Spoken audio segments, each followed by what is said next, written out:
Good morning, students. In this chapter, presentation of data, we have already covered tabular presentation. Today, we are going to do graphical and diagrammatic presentation. First of all, let us see what are the advantages of graphical and diagrammatic presentation. Graphs and diagrams are pictures, so that is why they are more attractive, and in one look you get a brief idea as to what information has to be displayed. It can be easily understood whenever we look at a graph and the graph is moving upwards. We can predict, even a common man can predict, that there is progress or increase in a particular variable. Same is the case of diagrams. It facilitates comparison with other characteristics. In case of bars, when we compare two bars, a smaller and a bigger bar, we can easily, when we compare a smaller and a bigger bar, we can say that one depicts a smaller quantity or a smaller denomination of a variable, and the one that is bigger conveys a bigger quantity or a bigger denomination of the same variable. In case of bar diagram, अगर दो bars हैं और जो represent करती हैं marks of student A and B, let us say in economics, out of 50 in a particular term. अगर A को represent करने वाली बार छोटी है और B को रिप्रेजेंट करने वाली बार का साइज़ बड़ा है, तो हम उसको देख के बता सकते हैं कि B ने बेटर स्कोर किया है A से. कितना स्कोर किया है वो बाद में, लेकिन एक नज़र में हम बता सकते हैं that out of the two B has scored more.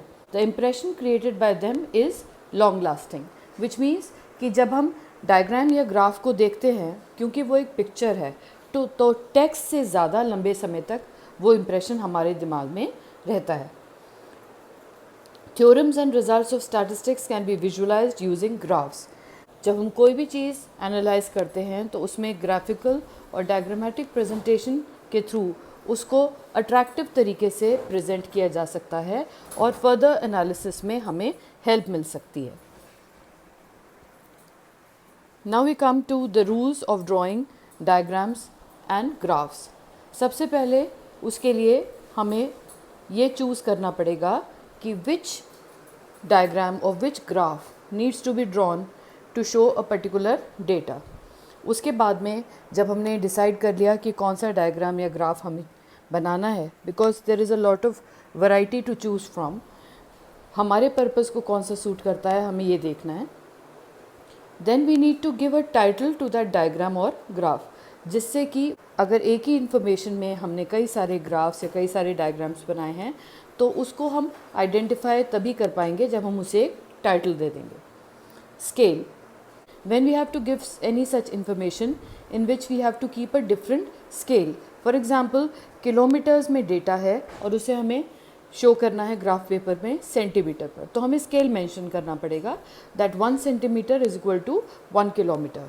Next we come to neatness. A diagram should be neat. Unless and until a diagram is neat, we will not be able to very clearly know what we are trying to show in the diagram. It should be attractive. Diagram के case में हम कह सकते हैं कि हम with the use of different colours and shades उसको attractive बना सकते हैं. ओरिजिनलिटी, सिंप्लिसिटी एंड इकोनॉमी, ये तीन फीचर्स हम एक साथ डिस्कस कर लेते हैं. अगर ओरिजिनल सोर्स ऑफ इंफॉर्मेशन होगी so we will be able to depict it more clearly and with a lot of details, because जब वो इन्फॉर्मेशन हमारे पास ओरिजिनल फॉर्म में कलेक्टेड है तो उसकी डिटेल्स भी हमारे पास में होंगी. देन एक ही डायग्राम के अंदर हम बहुत सारी डिटेल्स को नहीं डालना चाहेंगे. We should not be inserting a lot of details in a single diagram. That makes it confusing. We should keep it as simple as possible so that whatever we are trying to convey is conveyed in one look. When we are trying to make a diagram, the expense part should also be taken care of. Let us do the difference between graphs and diagrams. The first difference is simple, that we draw a graph on a graph paper, and whereas for a diagram we can use a plain paper. Secondly, the graph represents mathematical relationship between two variables, whereas a diagram does not. Whenever we are depicting any information through a graph, we are actually joining the dots, and those dots come from correlation between two variables that we have shown on x-axis and y-axis. So in a way it is a mathematical relationship between two variables, and diagrams we draw as such. Graphs are more appropriate than diagrams to represent frequency distribution and time series. Diagrams are more attractive definitely because diagrams involve a lot of use of color, shades, etc. Diagrams do not add anything to the meaning of the data, and hence they are not very helpful in analysis. Diagrams are only a presentation in order to make the data we have look attractive. So they are not very helpful as far as analysis of data is concerned. Graphical presentation, on the other hand, is very handy when we do the analysis of data. Graphs are very much used by statisticians and the research workers in their analysis, because as we said, they are more useful in analysis. So graphical presentation is used much more than the diagrammatic presentation where the researchers and statisticians are concerned. Presentation of data will be done in this chapter in two main forms: graphical presentation and diagrammatic presentation. Graphs कौन कौन से हैं? Histogram, frequency curve, frequency polygon, ogive and line graph. Whereas bar diagrams कौन से हैं? Simple bar diagram, multiple, component, percentage bar diagram, deviation bar diagram and pie diagram. So let us take them one by one. सबसे पहले graphical representation में हम आते हैं histogram की तरफ. हिस्टोग्राम क्या है? When we represent any data with the set of rectangular bars, कैसे कि x axis और y axis, ये जो दो axis given हैं, जैसे एक हिस्टोग्राम देखिए towards the right hand corner दिया हुआ है. So there are two axes. The horizontal axis is the x axis and the vertical axis is the y axis. Horizontal axis पर हम क्लास इंटरवल शो करते हैं और vertical axis पर हम फ्रीक्वेंसी शो करते हैं. उसके बाद then we draw the given data in the form of rectangular bars, and in a continuity these bars give us histogram. A continuous series can be presented in the form of a histogram or a frequency curve, in which we draw two axes, namely y-axis and x-axis on a graph paper. X-axis shows class intervals, whereas y-axis shows corresponding frequency. Before drawing, we first need to divide x and y axis according to given data. So here we have to start from 0 and we have to go till 20 with a gap of 5. So starting with 0, first let's divide class intervals on x axis.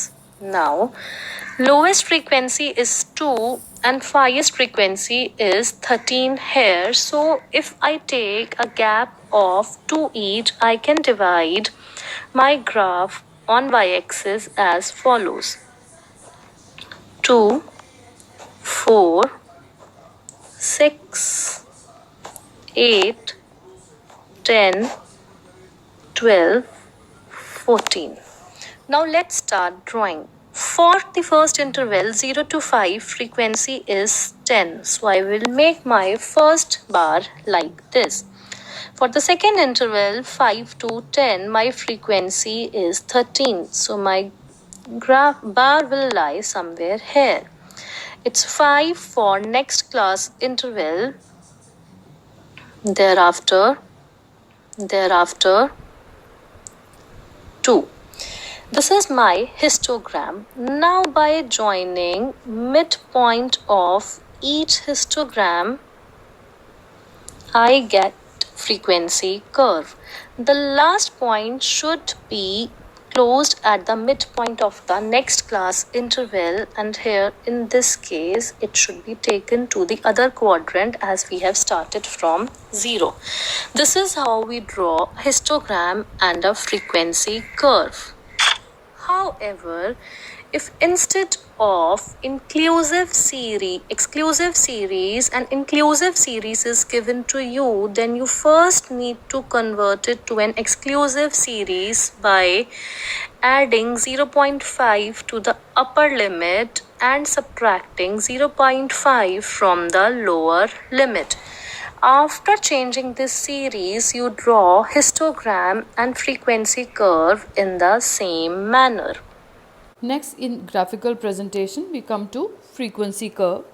Frequency curve is a smooth hand curve passing through the midpoints of the top of the rectangles of a histogram. That means when we are joining the midpoints of the rectangle that are there in the histogram, उनके जो midpoints को हम free hand से ऐसे ही without the use of scale join करके अगर एक कर्व बनाते हैं, then that is a frequency curve. यही सेम चीज़ अगर हम एग्जैक्टनेस के हिसाब से बनाएं, then that becomes a frequency polygon.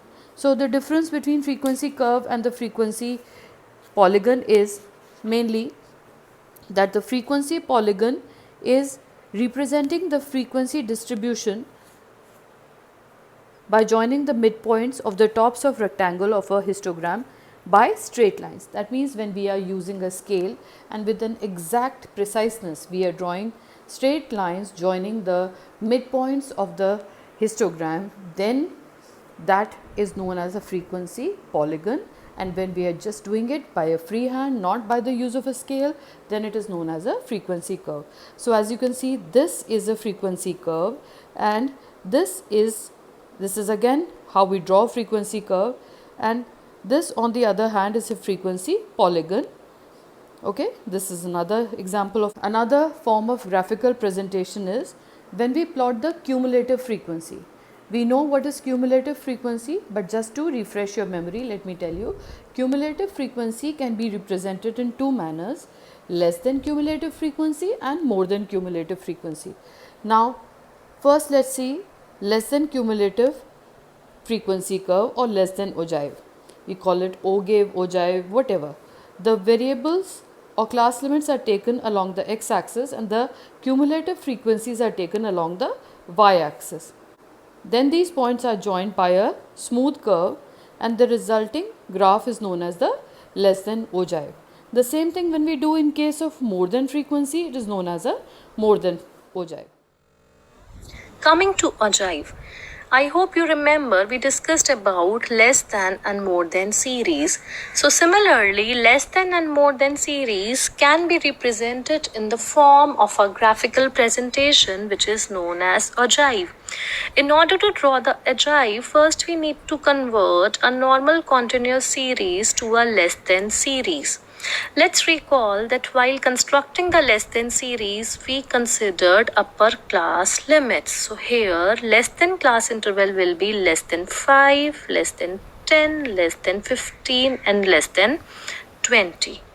Again, please recall that we added frequencies from top to bottom in order to get less than frequency. So less than 5 will be 10, then less than 10 will be 23, less than 15 will be 28, and less than 20 will be 30. Now we have to draw this data on the graph. Again, let's recall that we take frequencies on y-axis and we take class intervals on x-axis. So demarking x-axis from 0, 5, 10, 15 and 20. Now demarking my y-axis, I will take gap of 5 now since I have to plot till 30. So it will be 5, 10, 15, 20, 25 and 30. So corresponding to 5, the frequency is 10. I will mark it here. Corresponding to 10, frequency is 23. Corresponding to 15, the frequency is 28. Corresponding to 20, frequency is 30. So by joining these points, I get a less than a jive. Similarly, we can draw a more than a jive. Let's recall while constructing the more than series, we took lower class limits. So it will be more than 0, more than 5, more than 10, and more than 15. Now, while constructing the more than series, we add frequencies from bottom to top. So more than 15 will be 2, more than 10 will be 7, more than 5 will be 20, and more than 0 will be 30. Again, dividing my graph paper in x and y axis and making class intervals on y axis. Let's first make class intervals 0, 5, 10, 15, 20. Now, again dividing y-axis with a gap of 5, 10, 15, 20, 25, 30. So more than 0 is 30, more than 5 is 20, more than 10 is 7, more than 15 is 2. By joining these points, I get a more than frequency curve. Just notice that a more than frequency curves comes from top to bottom, and a less than frequency curve goes from bottom to top. Now we come to the last part of graphical presentation, a time series graph. How do we draw a line graph? Let us see. A time series graph or a line graph, we plot the time which is in days here in this given diagram. It is mentioned as day 1, day 2, day 3, day 4 on x-axis, and the temperature on y-axis, which is given in Fahrenheit. Okay, so all we need to do is that we plot the exact values. On day 1 the temperature was 101 degree Celsius, and on day 2 it was slightly above 101, on day 3 slightly below 101, and this is how we form a curve which represents different temperatures on all the 8 days, the first 8 days which we have marked in this case. And in this graph we are showing only one variable, so it is a one variable graph, whereas we can make two variables and more than two variable graphs also. As you can see, there are different lines representing three different things. The first thing is diesel, then petrol, and then Indian crude basket. So there are three variables which we are depicting in this graph, and that is why it is a three variable graph. We can draw a one variable graph, we can draw a two variable graph, and we can draw a three variable graph. And just in order to distinguish the three variables, we've used different colors. So that is all in graphical presentation.